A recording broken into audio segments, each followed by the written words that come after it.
It's a microcosm.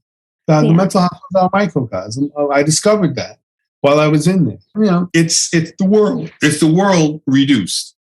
And the world is just as insane and top-down management by fear as a mental hospital. That's all madness is. It's all your inner issues magnified and regurgitated out, and you're reflecting it. That's my psychosis was. I understand that now. But at the time, I'll tell you, it was so frightening. Then I came to Creedmoor and spent 19 years. And it was hard because whatever vice or blind spot you might have in your treatment can and will be exploited in an institution like that. I was only given off-ground privileges with escort. And that's how I got to go to my art shows, and which they hated because I got a grant. I mean, I was doing stuff. I was really going against the grain, and they didn't like the fact that I was creating excuses to go outside.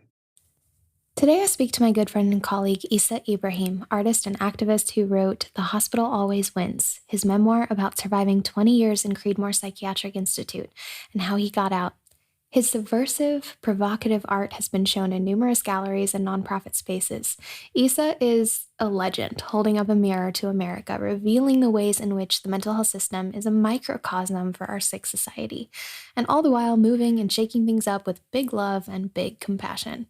As a survivor of institutional and systemic abuse, Issa's story is gut-wrenching and awe-inspiring, but due to the nature of this episode, we will be using adult language, so put headphones in if little ones are around. Hi, I'm Jazmine Russell, and this is Depth Work, a holistic mental health podcast. This is a space for those who love to dive into the underbelly, to revel in the mystery, question assumptions about what's normal, play in the both and honor the wide range of human emotion. As a complex trauma survivor, holistic counselor, and co-founder of a mental health training institute, I've learned that there is immense wisdom in our pain, and that what we call crazy is just what we are not yet willing to understand and explore. I'm so glad that you're here, so let's dive in. Issa, welcome to the Depth Work podcast. I'm so happy that I get to have you on this podcast. Oh, thank you so much, Jazmine. It's so good to sit and chat with you and just kind of reconvene. And it's important to stay close to your friends, or people who touched you.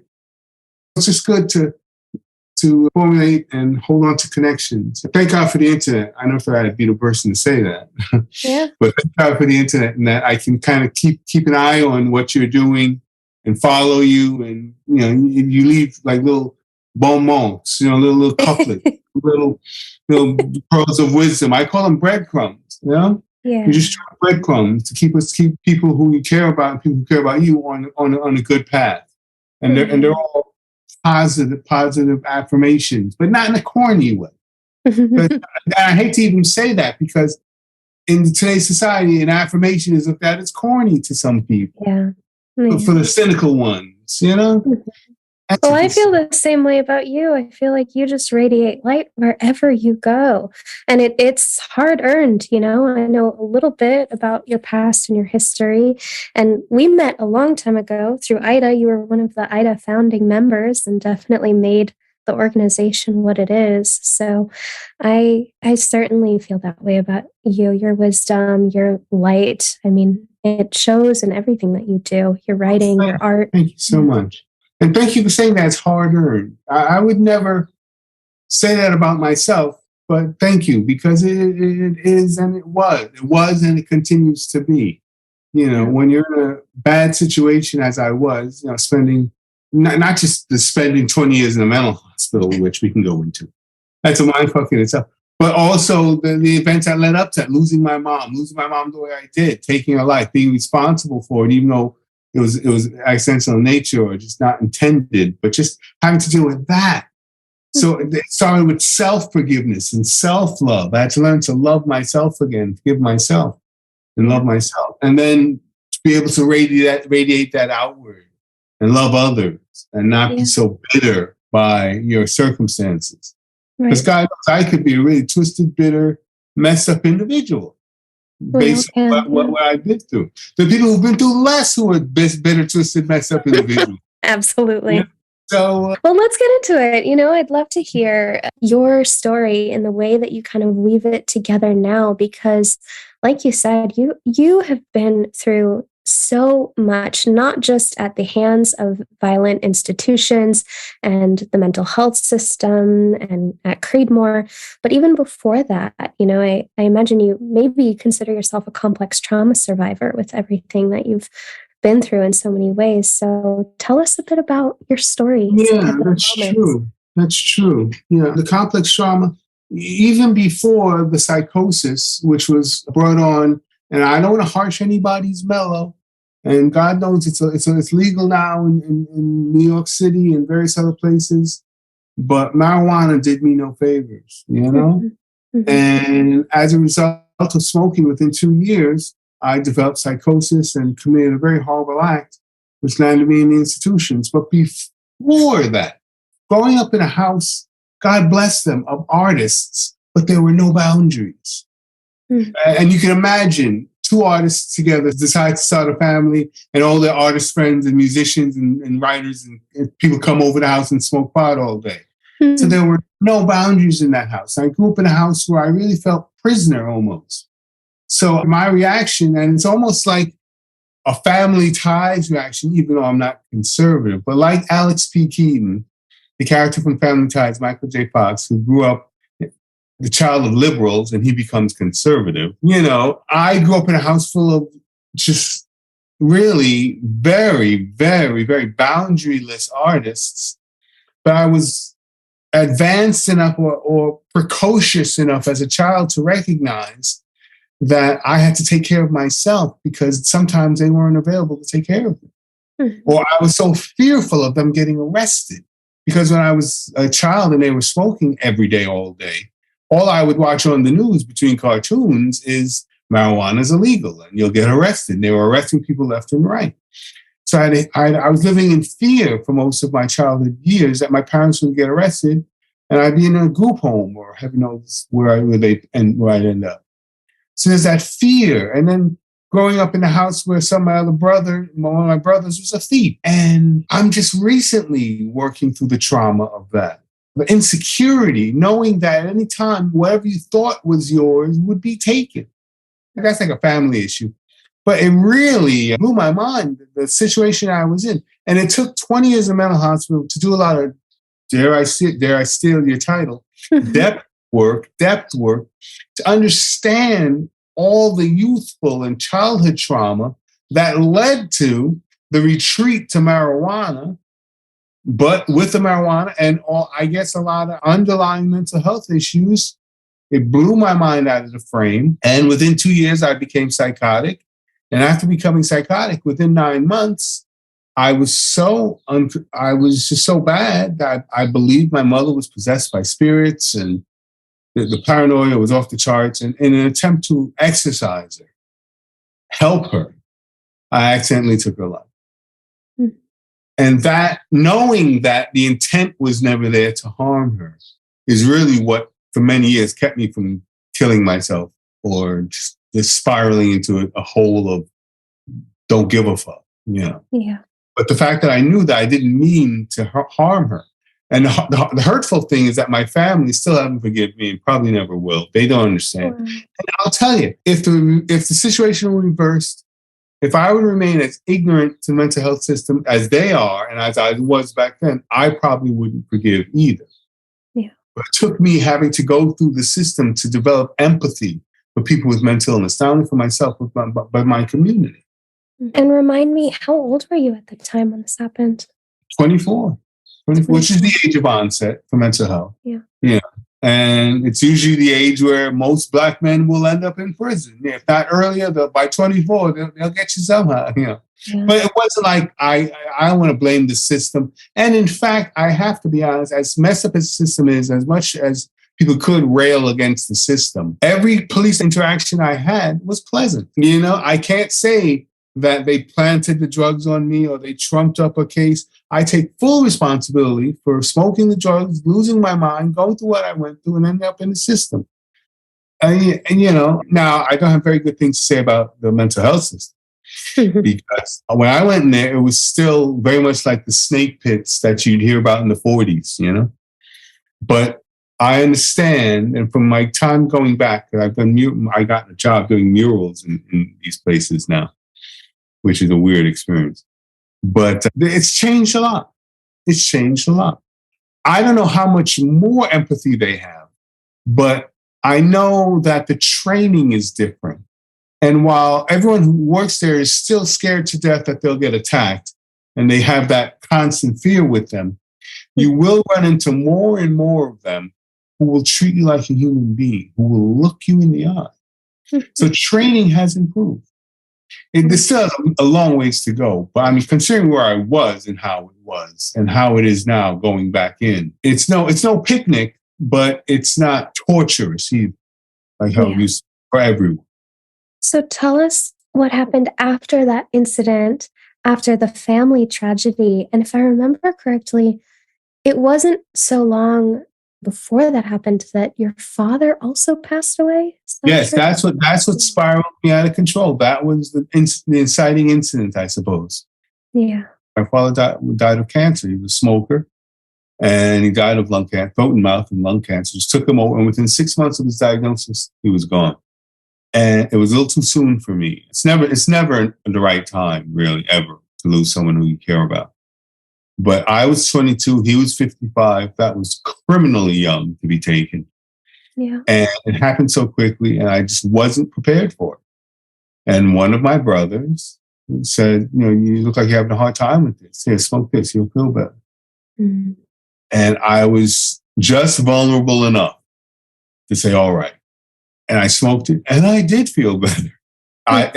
The pain and the grief just kind of dissipated.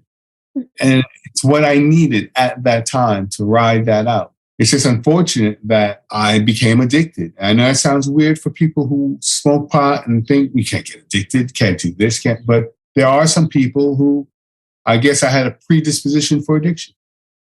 Well, so when you're using anything, any substance or even any behavior as a coping strategy to push down the guilt and the shame or the grief or whatever is going on, anything can become addictive. Sure. Yes.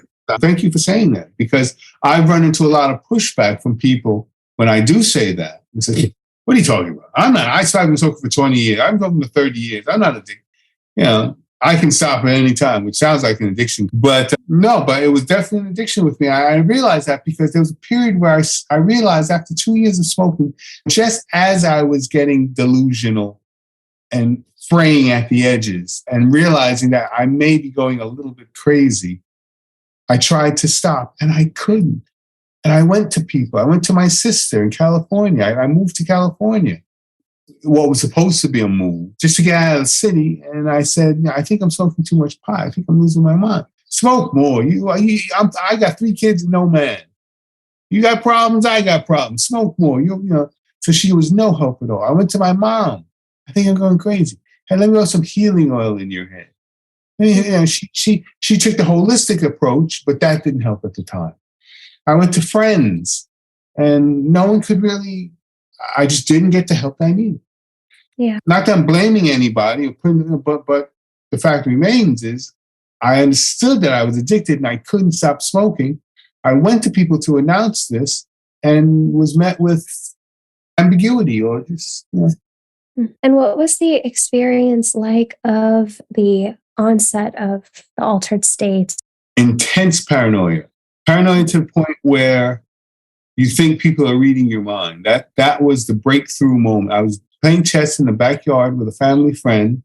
My mother was barbecuing up on the patio. And just as I'm playing chess, a thought came to me after smoking, getting high. And you would think, okay, you just got a little too high. But the thought was, you can read my mind. You can read my mind, can't you? And then just as he was playing chess, he went like this. He lifted his finger up to his ear to scratch his ear, which then in my mind was like, I can hear you. Yeah, well, when I thought the thought, you can read my mind, and he scratches his ear in my mind to equate, I can hear you. That's like textbook psychosis. Mm-hmm. But that was the moment that made me think, oh my God, there's something going on here. Yeah. So I put him out of the house, and it just ramped up from there. It just ramped up from there. And just intense psychosis and ideas of reference, thinking everybody's talking about you or thinking about you or communicating things in a subversive, covert manner about you. So it's all about you. It's all your insecurities fed back through a hopper of madness. It's all your insecurity. That's all madness is. It's all your inner issues magnified and regurgitated out, and you're reflecting it. That's my psychosis was. I understand that now. But at the time, I'll tell you, it was so frightening. Yeah. When you can't understand it and you're young and you don't know, so frightening. Yeah. And when no one around is really taking your experience seriously or not really knowing how to react or respond. Right. How do you look back at that time now? How do you kind of think about madness and psychosis now with everything that you know? You know, we've come so far in the 30 years since that happened in terms of, like, just in the year 2010, or just as I got out of the hospital in 2009, with zero therapy or zero effective therapy. And the only work I did was work on myself through my art, my writing, and my music, and self-inspection, because the therapy is not there in those hospitals. But just as I got out, I discovered, you may agree with me, people started talking about trauma. Mm-hmm. People started talking more openly. Somehow the floodgates opened to discuss the things that it took me 20 years to figure out while I was in the hospital. I couldn't get any help for in the hospital. And now, there's a plethora. There's so many people like yourself and others who go deep and help us understand it and don't criminalize it or don't stigmatize it.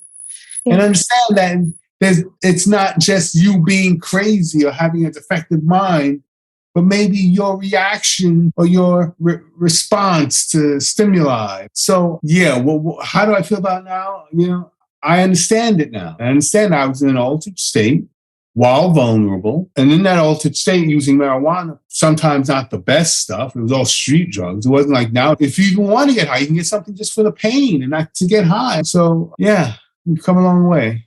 But I'm glad at least people are talking about the fact that, okay, you had psychosis, or okay, you had an altered state, but are you okay now? You get love, you get care, not, you're crazy, you're going to a hospital. That's all I heard. And while I was in there and before I was in there, which is one of the main reasons why I didn't check myself in or know what to do when I was going through major psychosis. Because whatever I knew, I was fearful of being locked up for the rest of my life in a mental hospital, which is a snake pit, which is what it was back then. But now my job, I think, or I hope with my book and just being an advocate for mental health, is to prevent some other 24-year-old kid who's a little too high and experiencing destabilization from doing something as horrible as what I went through and ending up 20 years in a mental hospital. Yeah. And I've experienced that already. In the short time since my book came out and I've been doing speaking, and I feel like if I can be helpful in some way to someone. Yeah, I'm really torn even still. I've worked in crisis services. I've worked with people coming in and out of the inpatient unit. And, sometimes it is my hope that we can provide enough wraparound support for folks to be able to prevent a hospitalization or an institutionalization, because very often that isn't the right or the best support for people. I mean, I know you're saying it's better. I'm sure that it has gotten better than prison. Ways. I gotta say, better than prison, for sure. And also, still to this day, I can only think of 2 specific hospitals, maybe there's more, but I only know of 2 in the United States, in the entire country, that offers trauma-informed care in inpatient units. And still to this day, people do not receive typically psychotherapy in inpatient units at all. You have to pay for that. Yeah. You have to pay for that. And so what are we really doing? Well, we're, taking away people's autonomy and their right to self-determination, and we're heavily, heavily medicating them. And when I talk to people who have gone through institutionalization, even now, in these days, even recently, what they'll say very often if they weren't re-traumatized and if they did receive some benefit from it, the benefit is that, well, I got to step out of my life for, a couple of weeks or a couple months. I got to kind of have that time away from this crazy society or this, hectic, chaotic, traumatizing life that I'm in. Yes. And had some time to kind of reflect or think. But not everyone kind of gets off that easy. So anyways, I want to go back and hear from you. What was it like? What happened after those incidents and when you got admitted to Creedmoor? Well, my first stop, I did like 8 months in Rikers Island awaiting trial, because I was seen by a gaggle, many psychiatrists, including the district attorney psychiatrist, two of the district attorney psychiatrists. And the district attorney came to the determination that, he didn't mean to do it. I didn't mean to do it, but we have to do something with this guy. He committed, justice needs to be served. So he offered me a plea first for manslaughter, because he understood that it wasn't a willful act. And it would have been like 5 to 15 years, but they were saying with time served, you could have gotten 4 years, 5 years. But I was so deathly afraid of going to prison. And I didn't think that was the best place for me. Yeah. Especially if they would have gotten wind I killed my mother. I mean, I wouldn't have made that lie. Or I don't know what kind of monster I would have had to have become to make it out alive. So it wasn't a question of least amount of time or how much time I would have done. But they did offer me, if not the plea of manslaughter, go to a mental hospital. And they said, no, you'll get the help you need. I knew very little about mental hospitals, essentially, but you'll get the help you need. And, you may get out in a couple of years, but there was no release date. That's the thing that they said, there's no release date. But it didn't bother me that much because I was going through such grief and remorse and hatred and guilt for myself that I didn't want to go to prison, but I wasn't concerned about getting out and starting a new life. And I need to work on myself, even though I didn't know I needed to work on myself. But like you say, stepping out of it, I needed to just kind of like step back and say, what the hell was that? And I thought a hospital would be the best place to find out just what the hell was that? Because I knew I lost my mind. You kind of know. You kind of know when you lose your mind. I knew I lost my mind. I knew a hospital might be the best place for me. So after I was given the plea by a judge for the insanity plea, which isn't given out very frequently anymore. And certainly back then wasn't given to Black youths. So I consider myself a unicorn to receive that. But then they sent me to this place called Mid-Hudson Psychiatric Center, which is a hospital for the criminally insane. I mean, straight out of, the movies. And that was the first stop. And thank God I only did like 2 years there, 15 months, because they recognized that the medication they put me on, I responded well to. They felt, let's move him along. He's doing well. Look at him. He's in remission. The medication works. And he seems remorseful because I was crying all over the time, all over the place. And I felt bad, And I feel. So I breezed through the hospital for the criminally insane pretty quickly, thank God. And what made me feel like, okay, this isn't for me, is that we had mandatory group therapy where every week we had to announce or kind of admit to our crimes to move on and to heal, which was important. And I always got the worst reaction because I killed my mom. And here I was, the pariah amongst the guys who were cannibals and guys with heads in buckets. And they're like, you did that? You're a piece of shit, man. You're a piece of, Wow. These what people would consider real monsters. But then maybe people would consider, not knowing the full extent of my story, me the real monster. So I get it. My family considers me the worst of the worst, so I get it. But at the time that I was there, I realized, okay, this isn't for me. This isn't healing at all. So, I worked very hard on myself to work with the medication, work with the treatment, and try to get out of there as quickly as possible. So I did. Then I came to Creedmoor and spent 19 years. And it was hard because whatever vice or blind spot you might have in your treatment can and will be exploited in an institution like that. Say more. If you haven't gotten over your addictions, they got the drugs. And it's very affordable. Thank God I didn't get into any violence, but there's violence, constant violence, and it's encouraged. You have some of the staff who are basically high school graduates with no training who will egg on and instigate a fight just for their own amusement because it breaks up the monotony of their day. So there's violence all the time instigated by the staff. The staff are bringing in drugs to line their pockets because they don't get paid very much. That's no excuse, but I'm just saying that's how it works. Mm-hmm. So you had cracks being smoked in the bathrooms, marijuana wafting up and down the hall, smoked in the bathroom. You could smell it, but the staff were covering it up. So if there was ever a ward charge or a unit chief who would walk through and say, "Is that pot?" The staff would say, "Yeah, I know it's probably come from outside." They open the window. They lie. Oh, it was a madhouse. It was a madhouse. It was a madhouse. It was truly a madhouse. Mm-hmm. And my weakness, I hadn't quite worked out my addiction issues. So at a very low moment when I first got there, my first month there was a guy who offered me a joint for free. And I smoked it and bugged out and realized that it will override the medication that I'm on. So it's best to stay away from. But you have to tease these things out. But I was in a vulnerable state, and I was 24, 25 years old, in the best shape of my life because you have nothing better to do but do push-ups and sit-ups all day. Mm-hmm. So you're in the best shape of your life. And there are people there, men and women, who, first of all, it's an incestuous place in that everybody's fucking everybody. All the staff are fucking each other. And there are some staff who, if they take a liking to you, they'll push up on you. They'll drop breadcrumbs. The phrase that was always used, "Oh, we can do this. We can do this. We can do this."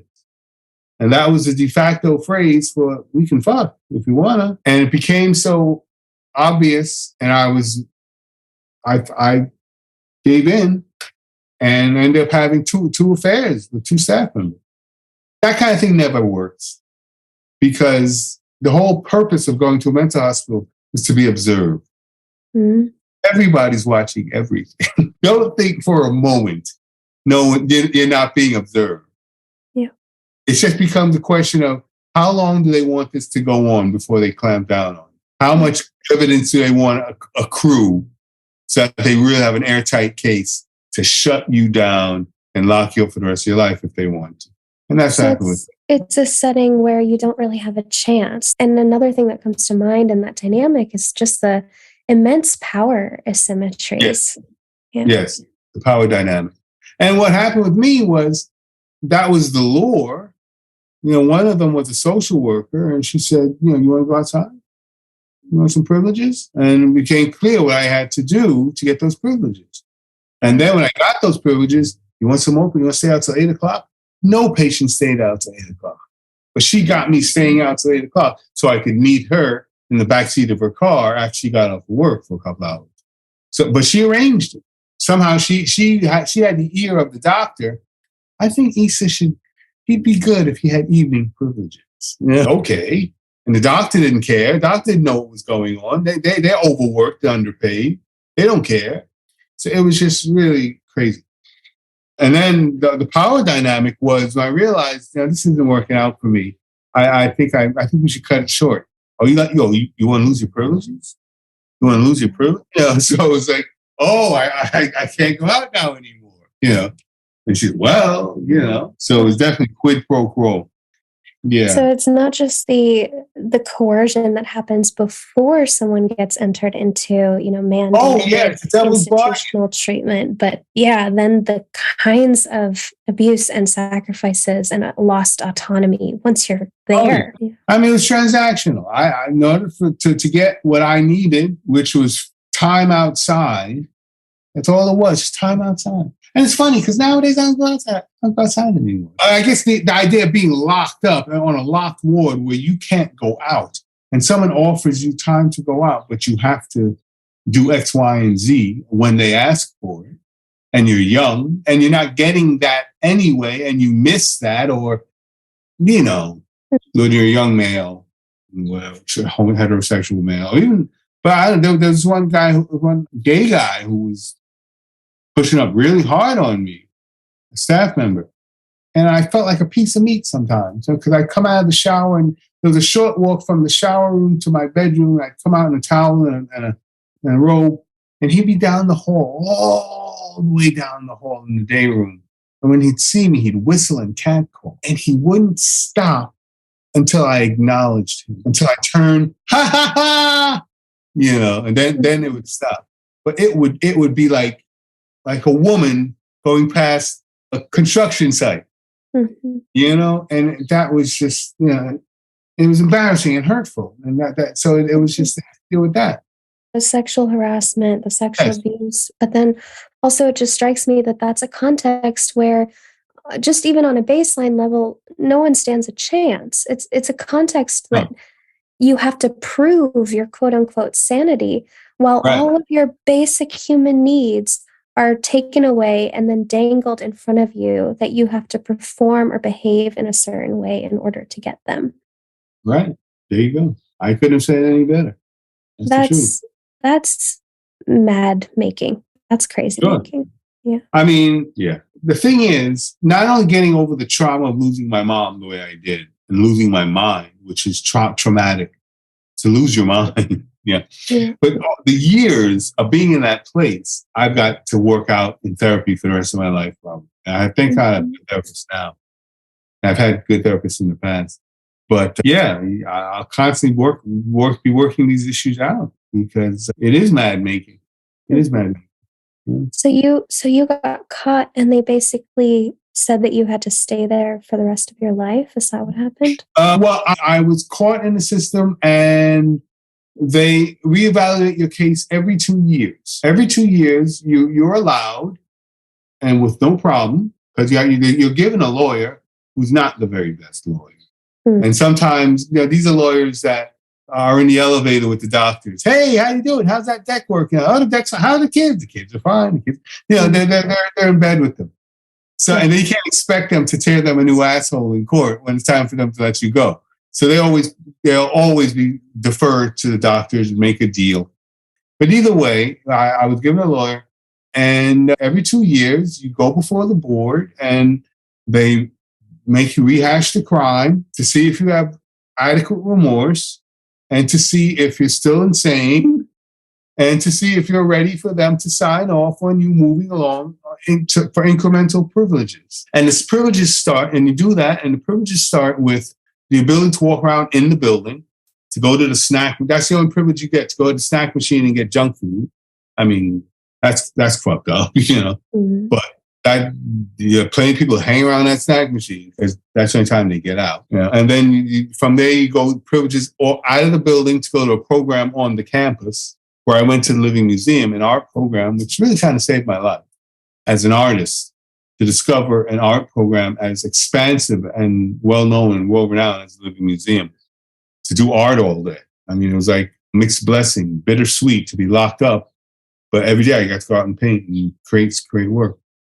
And then the next incremental thing is, which I never got, which is off-ground privileges, where you're allowed to get a job, part-time job, go to school, go to families' homes, spend the night, just incrementally. I was only given off-ground privileges with escort. And that's how I got to go to my art shows, and which they hated because I got a grant. I mean, I was doing stuff. I was really going against the grain. And they didn't like the fact that I was creating excuses to go outside. Oh, I have another art show. I have an art show in Albany. Albany? And if you know anything about New York City and Albany, that's like 1,000,000 miles away. But then I'd have the people in Albany write a dynamite letter. We need to have him at this art show. And then it was at the governor's legislative office. So there are things like that always kept coming up every couple of months that I invented by sending the work out. And the work was like, God bless, the work was good enough that they took the work. And so I was getting out that way with 2-to-1 escort, like two guys on either side of me, no more than an arm's length away. I mean, it was like crazy. It was like Hannibal Lecter without the mask. Yeah. And I felt embarrassed a lot of the times until, like, when someone would ask, I said, "Oh, that's my entourage." Right? Turn into I turned to a joke, but it was embarrassing, yeah. But that's all I had for the whole time I said that's as far as I got. Because after the two affairs with the social worker and the nurse, I was labeled a predator. They said I wanted to embarrass women in authority, taking advantage. Everything you possibly throw to the point where when it came time for them to decide to give me those privileges, Albany, who they send all these applications up to, looked at them and said, "Oh, this guy? No, he's not getting anything. Well, we remember this guy. No, not him." So I was stuck with those same privileges for like 10 years. And after like a little while, I decided to mount a case. I'd saved up enough money to sell sales of artwork. I got a nest egg, and I hired a couple of doctors, because you need two doctors to decide that you're insane to go in, and you need two doctors to decide you're not insane to get out. Mm. That's the hardest thing. And when you have the hospital saying, "We don't think he's ready," the judge will always defer to the hospital unless you have a very compelling case. And the hospital never gave in. But I got two outside doctors to say, "Yeah, this guy it's destructive what they're doing to him, because they're not giving him any privileges. And he's been on this one privilege level for 10 years, and he's doing fine. And it's unconscionable what you're doing to him."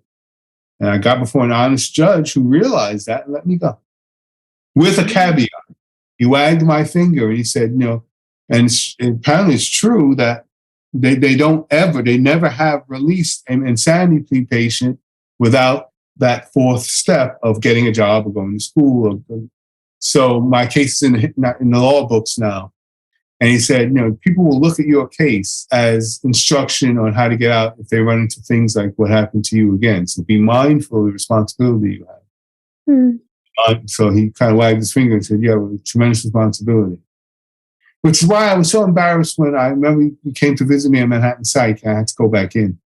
So that was just like, yeah. Well, you did. Since I first met you, you have always been mindful of that responsibility. I tried to be. Writing your book, that was important. Testament to that. That was important. Yeah.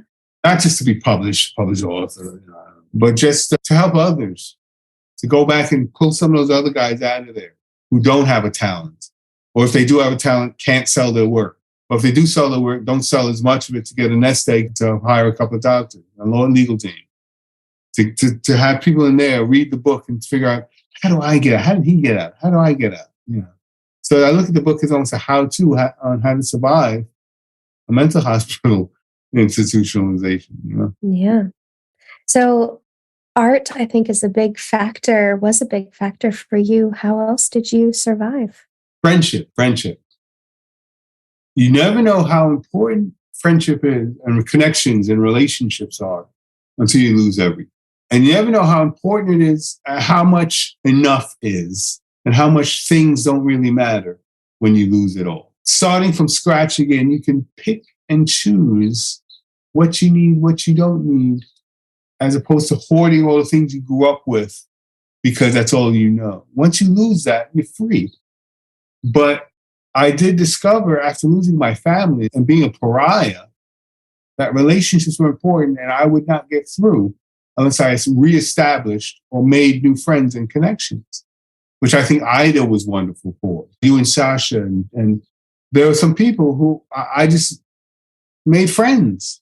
And it was important to just, when I made these friends, I always let them know when they ask, "What are you in here for?" You seem okay. They always say, "Well, this is what happened." I'd always tell them the story. I was always upfront. It was healing for me, and it was important for them to know. So if they wanted to cut and say, "Oh, that's too much for me, gotta go," or if they decide to stay, I know I've got a real friend. Mm-hmm. And real friendship is important. So that's really helped. And Susan, my partner of 28 years, she came to Creedmoor at a very rough time in her life. And it's hard to end up in a state hospital. It was kind of like a mistake how she ended up there. They had a free bed, an empty bed, and she was in another hospital and they sent her there. It's by mistake. But either way, we met and she stayed, even though she was only there for like 4 months or something. But when she got out, she kept coming back. To visit you. To visit, yeah. Wow. Yeah. And that was in 1995. And now we live together with 2 cats. So the 2 of you are certainly like ultimate power couple. Susan, I've also seen her speak at Fountain House and other wonderful, activist organizations that you 2 are part of. And I mean, both of your stories are so impactful. It's beautiful to see you 2 together. Thank you. I feel that. There's a friend of mine who says, if you give it away, they can't take it from you. If you give it away, they can't take it from you, which is just his way of telling me, tell your story. That way they can't beat you over the head with it and embarrass you, by finding out and then trying to spread it around. But if you give it out and give it away, you're free. Yeah. And Susan kind of embraced that ethos as well when she saw that it was working so well for me. Because, I mean, really, 20 years, that's a huge, of the best years of my life, some would say, in my 20s, 30s, and 40s, and most of my 40s. So you can't just up and become an accountant after that. Oh, I mean, you've got to somehow use that experience to your betterment and to the betterment of others. Use that experience. So, it's almost like I have no choice. Yeah. And you both are making art to this day. And your art in particular is very, very subversive in juicy, wonderful ways. So tell us about your art and the meaning behind it. Yeah, I always felt my mother was the artist. My father was a jazz musician and a bass player, as well as an artist. He's a cartoonist. But my mother was like a graphic artist and a painter. And I take a lot of cues from them growing up. I was a small child in the early 70s, like post-civil rights movement, women's movement, the very first women's movement, the first gay movement. So there's a lot of movements happening as I was a small child. And my mother was channeling that and doing paintings about what was happening on the streets, And so I've embodied that. I've taken her with me in this journey artistically to embody what I grew up watching her doing and being amazed by. And so I just follow that example of just telling the truth. She used to always say, tell the truth and shame the devil, So tell the truth as you see it. Because nowadays, there's, one person's truth is another person's propaganda. So you don't know what the truth is anymore unless you ally yourself with other people who know what the truth is. But nowadays, it's hard finding a consensus, which is it's a scary time in the world. It's not just Donald Trump, it's Bolsonaro. It's all over. It's worldwide. There's this movement to it's Putin. It's Xi in China. It's Kim Jong-un. There's a lot of dictators out there who want to brainwash you and lie to you and have you believe the lie. And people are believing it. So now more than ever, it's artists and truth tellers should reinforce the truth for their own sanity. I do it for my own sanity and to reality check with my friends like you, that's wild. That's crazy, right? Yeah, it's crazy. Oh, good. I'm glad we're together on this, I'm glad I'm not the only one. I'm glad I'm not the only one. Yeah. And also to kind of hopefully wake up some of the sleeping people who've been lied to. So it's a 3-pronged thing. It's just to help me, to help my friends, and to help others. To kind of bring it back to some kind of sanity. Can you describe one of your favorite pieces of artwork? I'll link in the description below to some of your art so people can see it because it's amazing. But just as we're kind of talking, what's your favorite piece of artwork that you've made, and describe some of the kind of political motifs and themes behind it? Well, like I mentioned, I went back into the hospital in 2017 after the ascent of Donald Trump and how the South basically rose again. And that for a Black man in America, for anybody, for a right-thinking human being in America, that's troubling. But for me, that was just like, I couldn't handle it. I had to be hospitalized. I really went off the rails. So I did a lot of paintings in that time that I could send photos of. One is Bannon's Dream, Steve Bannon's Dream, where he's sitting in his erector's chair and he's nude and he's languishing and he's heavy, he's slovenly, he's naked. And he's got devil's horns and crusty toenails and crusty fingernails. And he's got a little puppet of Trump, dangling from his fingers.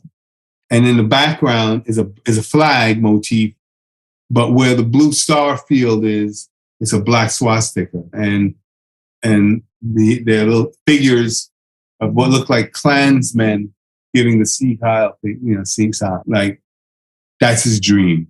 That's the America he wants for us. Yep. Steve Bannon. And so that was one that it was very cathartic to do because I saw this guy. Yeah. And I needed to put it out there. And now that's hanging in a show right now in Long Island City, Queens, called Truth Television, as a matter of fact. I'm co-curating. So I'm getting it out there. I never thought I'd ever hang that up. I don't think anyone was ever going to buy it. I haven't got a ridiculously low price, even though it's very well rendered. But who would want to put that over their couch? I had Steve Bannon himself, The rest is an email to him. But that's just one example of some of the more, not really that's really in your face. But very political. But there's other subversive things I've done over the years where I was soft pedaling or trying to be subtle or even clever before things got so critical mass where cleverness wasn't cutting it anymore. So I needed to go through that catharsis of vomiting up exactly what I saw, vomiting up the toxins, and then approaching art from a different perspective where you can be subtle again, where you can limit the details. And so that's kind of what that was all about. Yeah. So your social and political analysis shows up in your art, but I think it also really shows up in the way that you talk about mental health and the mental health system and institutionalization as a direct reflection of some of the absolutely insane things that are happening in our society. It's a microcosm. The mental health is a microcosm. I discovered that while I was in there. I mean, I had a lot of time to think and a lot of time to write and a lot of time to cogitate, a lot of time to try to figure things out. And it's the world. It's the world reduced. And the world is just as insane and top-down management by fear as a mental hospital. And just as I got to see, I can spot it. After 20 years, you can spot people's mishigas, for lack of a better word. And I can see the doctor and the psychologists are crazier than the psychiatrists. Interesting. Psychologists are crazier than the but the psychiatrists are crazy too. But they have a God complex and they've got like a narcissism that kind of covers a lot of their idiosyncrasies. But the psychologists, their idiosyncrasies let go flying. But I discovered that everyone's got a little bit of something. It's all a spectrum.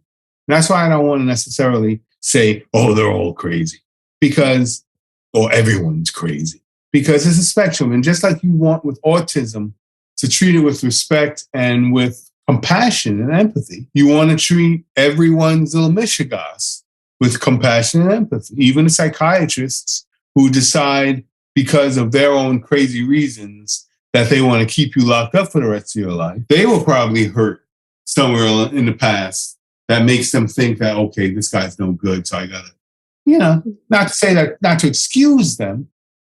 I guess it's sympathy for the devil. I mean, you could maybe find compassion for Donald Trump. I mean, the way he grew up with his father, treating him the way he did, and just with the entitlement, is there any surprise that he is this way?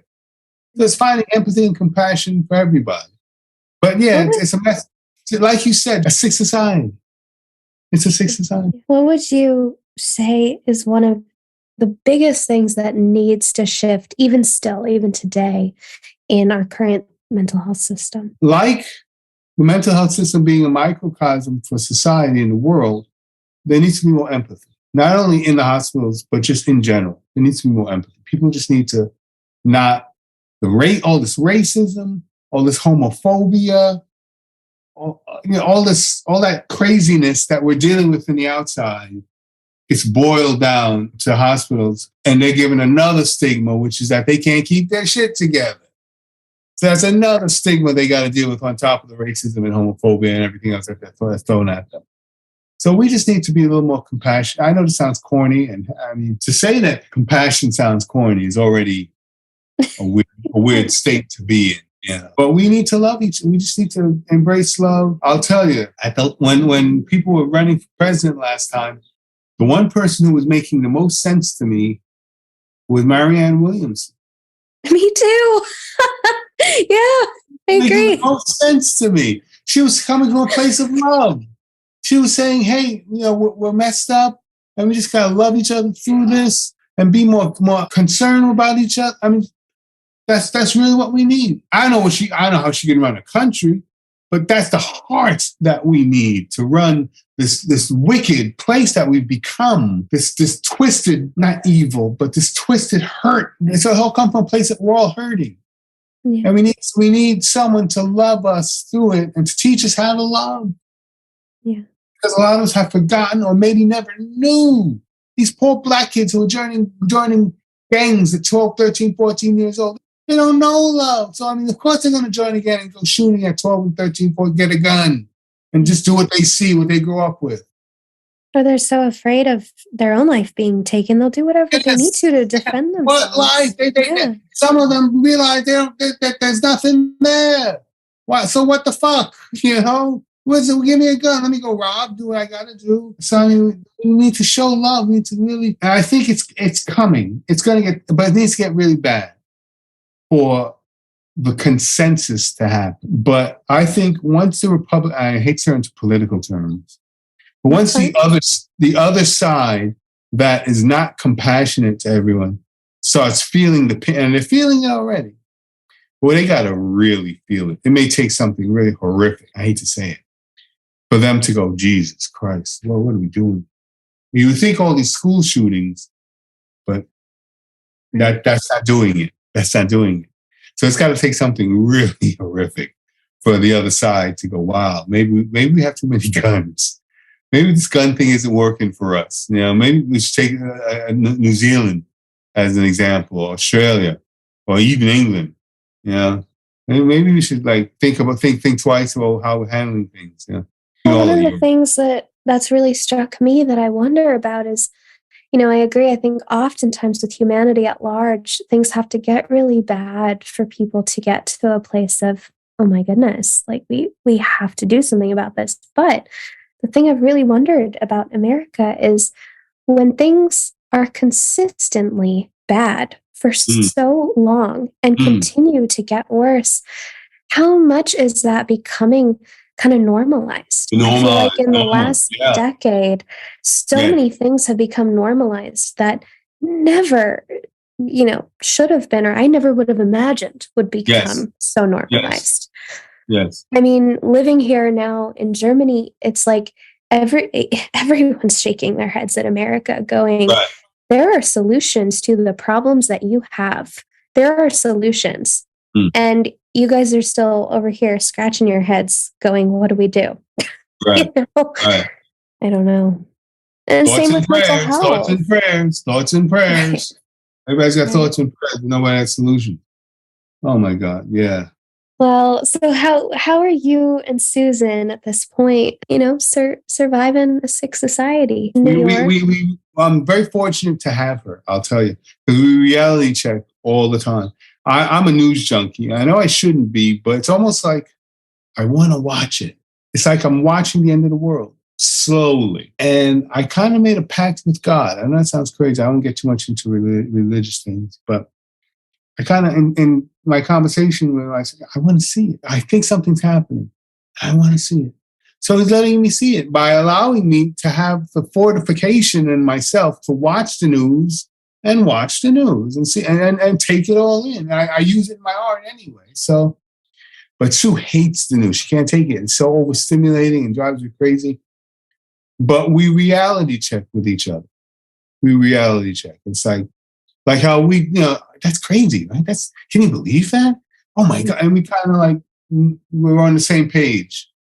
And even if you have just two people, just two people forming a consensus of that's not right. That's more than one feeling like, I don't know what's going on. So that's how we survive it, by just reality checking with each other, checking in with each other, being kind to each other, giving each other the love that I would like to give to others and receive as well. Walking in the neighborhood, which is not a great neighborhood. It's not terrible, but there's some sketchy people. But occasionally I'll catch somebody's eye. And when you walk and you catch somebody's eye and you're lingering a little too long in the eyes. and so you don't know what to do. So you smile. Mm-hmm. They smile back. And it's like, oh, yes, thank you. Thank you. Yeah. So that's kind of what I enjoy. That makes my day sometimes. Absolutely. Just knowing that there's someone else who can smile, mm-hmm. and who has a heart and has a kindness about them, doesn't want to rob me. It's just kind of, hey, now you have a nice day. Keep going. Yeah. It's kind of like co-regulating, even with strangers, Yeah. It's so important. And I've noticed that in New York City. I mean, I know the city has changed over the years. It's been about, my goodness, about 7 years since I've lived in New York City. But I have memories of, being on the subway and sometimes you just got to cry on the subway. There's no other choice. You just got to do it. I was crying on the subway one day and a person sitting across from me saw me. And I was embarrassed and trying to hide it. And we happened to get off at the same stop. And he comes up to me so benevolently. I could feel that, he wasn't going to try to sell me something or ask me, he just so genuinely came up to me and just said, do you want a hug? You can say no if you don't want one, but I'm happy to give you a hug. And he just opens his arms and, it's like when you're crying, you just kind of like fall into the next person that's willing to embrace you. And it was so healing. It was so healing. And I think could have been an angel. I don't believe in angels, but sometimes, an angel was there at the right moment and you never saw him again. Just gave you a little bit of fortification, gave you a little bit of sustenance to go on. It's the medicine for this immense isolation and social distrust that we've really entered into. Yeah. And I think your point about reality checking is so crucial. When I talk about the origins of Ida, the thing I always say is, because it's true, I was working in the mental health field, working in crisis services, looking around at my colleagues and just going, is anyone else seeing this? Right. This is crazy, right? The way that we're treating people is crazy, right? Like, what is happening here? And I wasn't getting the responses from other people. People were like, no, this is what we're doing, kind of sticking to the status quo. Right. And I wanted to find my people, and I did. And I'm so glad that you and Sue and others wound up being part of that. We have to do that for each other. Yeah. Wow. So what are you working on now? Between art and activism? Between art and activism. I've been doing little sculptures. You came to my place, and you may remember, I have a lot of little toys. I collect.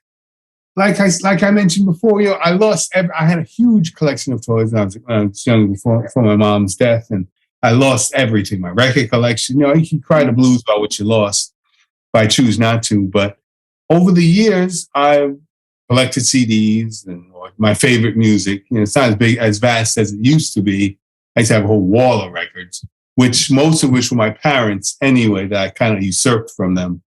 Mm-hmm. But then I got really I was a major vinyl junkie, a major music head. And I also collected toys, like broken toys, more discarded toys, things that meant something to me, things that spoke to me. Things that I never bought them. I never went out and bought it with packaging. I always go to like little stands. There's a great place where I live where this guy sells his kids discarded toys. $1, $2, $5, $10.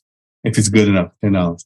Yeah, I'll pick it up, And so I ended up over the years amassing a huge collection, and I realized it's time to kind of let them go.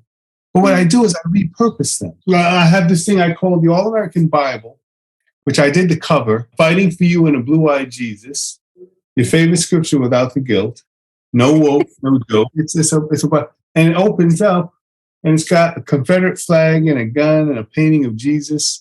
I'm going to put some bullets in it as well, and it's got some of the favorite talking points of the religious right, like screw your critical race theory, make America great again, abortion is murder, stop the fags, superimposed on the actual scriptures of Jesus.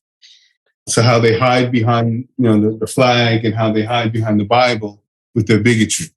But anyway, and so I've been doing a lot of dioramas and sculptures and going 3D with it, because I've amassed like a body of work. I've sold a lot of my paintings over the years.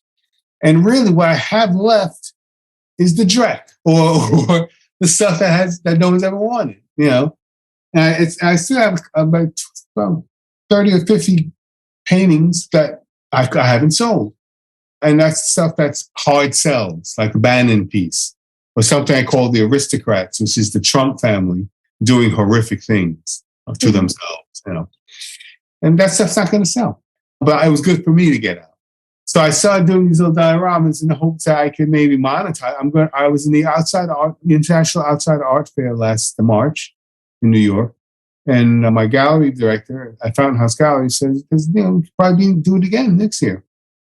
So I'm doing some things that will be relatively sellable. I've got this thing called, I'm holding up Eden Under Glass. And it's got the snake. I've already got the snake. There's the serpent. And I'll put a little apple tree in here. I got two nude figurines that are going to be Adam and Eve. So I'm just kind of creating things that maybe people can resonate with. That's that amazing. kind of deal with my own struggle with. I don't struggle with spirituality. I struggle with the religious aspect of it. Yeah. Because I was brought up. My father was Muslim, thus the name Issa Ibrahim, and my mother was Catholic. So that together in the home is like oil in the water. So I'm still struggling with growing up with that, the influence of that. So I'm just kind of like commenting on religiosity and politics, and race. I'm sure I call this one Home Sweet Home. It's a little wooden house, house of cards. I put cards on the roof, and I have words like utopia and dream home and Bitcoin and symbol for Bitcoin and the symbol for the euro. And paradise and Shangri-La in the white one. Then I have a red line separating the house. And I've got slum, projects, ghetto, hood on the black one. And redlining, foreclosure, eviction, homelessness. So it's the white fantasy of having a home and the black reality of having a home. I have little black figurines and white figurines. It's kind of like the disparities of home life. And I also comment, now it's not just like an indictment of white culture or white society, because I'm not like that. It's also how there's a red line for the blacks and the whites, but above the whites, depending on what class you're in, there's a red line for you too, Everyone's struggling. That's the point I'm trying to make. I want there to be inclusivity. I don't want to just like rail against or be an asshole. Because there are some artists, sometimes you go there when you do a piece, if it's a racial piece, but you want to be even-handed. You want to know that there's no devil. And if there is a devil, he's probably a billionaire somewhere pulling all the strings, making sure that the whites and the blacks fight, because it's advantageous for them. Right. So. Right. Yeah. Well, I love that you're going 3D. That's amazing. It's great. But also at a size that's portable, that you can display. Thank God I've got a gallery, and I'm going to be at these fairs that have podiums. And you put the podium in, someone can walk around and give the 3D view. So you go 3D with it, you go all around. Yeah, I go in 3D with it. I've done bigger ones, but I've stopped doing that because it's a bear to transport. And who's going to buy it? But someone can buy something small like that for a couple $100 or $1,000. So that's kind of where I'm going. Beautiful. And you said you still have some art displayed in different galleries. Is Fountain House still a main place for you? That's my main gallery. That's my representation. Yeah, that's the premier gallery for artists with mental illness. So it's the right place for me. And they're a real gallery. So it's not like they're just like a charity place. And I'm in usually every show. They do about 6 shows a year, 2 months at a time. And I'm usually in every show. My work, I try to keep the work up, keep the quality up, And then now they look forward to what I have to submit. Tell us a bit more about Fountain House for those that don't know. It's a international clubhouse. They've gone international now, but it's a mental health clubhouse. And they kind of started the clubhouse model. They're in their 75th year this year. They celebrated their 75th anniversary. And it was started by 4 or 5 patients who were in Rockland Psychiatric Center for a brief time and then got out and had the idea to say, let's do something. Let's organize. That's all it takes. That's all it takes. For people to say, there's got to be more than this. And at first they would meet every other day or every couple of days at the library on 42nd Street in Manhattan, the main library, on the steps with the animals, Patience and Fortitude, with 2 lions. And then over time, they get a space. Now they've got a gigantic townhouse because they got donors over the years in the Rockefeller clan and these money donors. Most of them, if not all of them, have someone in their family with mental illness. So there's always going to be someone with money who's going to want to throw money at you and support you because they understand, they empathize, they've got it in their family. So that's why it's survived as long as it has, and it's really thriving as well. And I'm proud to be a part of it. I'm really proud to be a part of it. They've changed my life. And it was a natural extension from being at the Living Museum. The Living Museum is a great studio space if you're confined to a hospital and going there on your privileges to do art. Build a body of work. That's what I did. I used it to build a body of work. But after a while, you can't be there too long. It's become stagnant. It's time to move on and find a gallery or find other avenues to display your work. And I was lucky, God bless, to find Fountain House, and they accepted me. There is an admissions process. It's not like they take everybody, but you have to be in treatment. That's the thing. You have to be in treatment. There has to be accountability. So that just in case you go off the rails, they can make a call. Hey, did you see so-and-so? It's a little squirrely today. Have you checked his meds? Have you checked this? And some people may not like that aspect of it, but I don't mind. I think it's necessary sometimes to know that somebody's checking up on you. Yeah. And you mentioned that I think you said at the beginning that you were going, maybe supporting some folks in the hospital setting, doing something like that. Yeah, I do outreach. First, occasionally I do murals, which is always interesting because I'm going back onto the ward and they lock the door behind me. And I totally get why people who work there are so afraid because you're locked in and anything can happen. But beside that, I do murals. And I've also gone into Rikers Island, to the MO unit, the mental observation unit where I was at. Kind of do outreach and give presentations, give a sense of hope. And also, I was working with this guy who was in a Bronx hospital because his parents didn't quite know what else to do. And they read my book, they heard about me, and Sasha passed it along. Sasha and Altman DeBrule, who's a member of IDA, he said, see if you can help this guy out. Nothing's working. And basically, all he needed was a friend. All he needed was somebody to hear him. Yeah. Someone with lived experience who heard his frustrations and validation. Susan says a lot. Sometimes all people need is validation.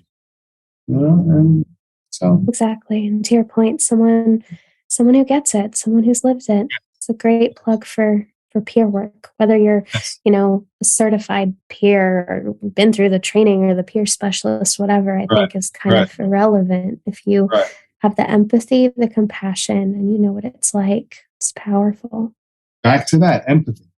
Empathy is the most important thing that's lacking, that we need in compassion.